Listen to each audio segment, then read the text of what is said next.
আসসালামু আলাইকুম। আমি তানিয়া চলে এসেছি শাদি কাব্য থেকে। ইতিমধ্যে হয়তো শাদি কাব্য সম্পর্কে আপনারা সবাই জানেন। যারা জানেন না তাদের জানানোর জন্যই আমি তানিয়া প্রতিদিন আপডেট দিব শাদি কাব্য সম্পর্কে আপনাদের, এবং জানাবো আমাদের সম্মানিত কাস্টমার কি কি রিভিউ দিয়ে যাচ্ছে আমাদের সার্ভিস সম্পর্কে, এবং আমরা কিভাবে আমাদের কাস্টমারের প্রাইভেসি মেনটেন করে সার্ভিস দিয়ে যাব সেটাও আপনাদের জানাবো।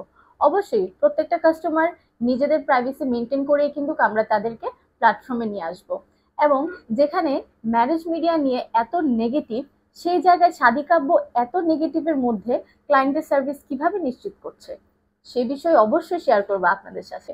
অবশেষে একটা কথা, শাদি কাব্যের লক্ষ্য ও উদ্দেশ্য ক্লায়েন্টের 100% সার্ভিস নিশ্চিত করা এবং তাদের লক্ষ্যে পৌঁছে দেওয়ার সর্বোচ্চ চেষ্টা। তাই চিন্তা না করে এখনই চোখ রাখুন শাদি কাব্যর প্রত্যেকটা প্ল্যাটফর্মে।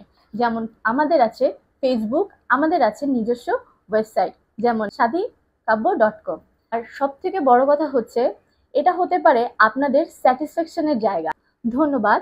আজকের মতো আমি তানিয়া এখানেই বিদায় নিচ্ছি। ভালো থাকবেন, দোয়া রাখবেন শাদি কাব্যের জন্য। আসসালামু আলাইকুম।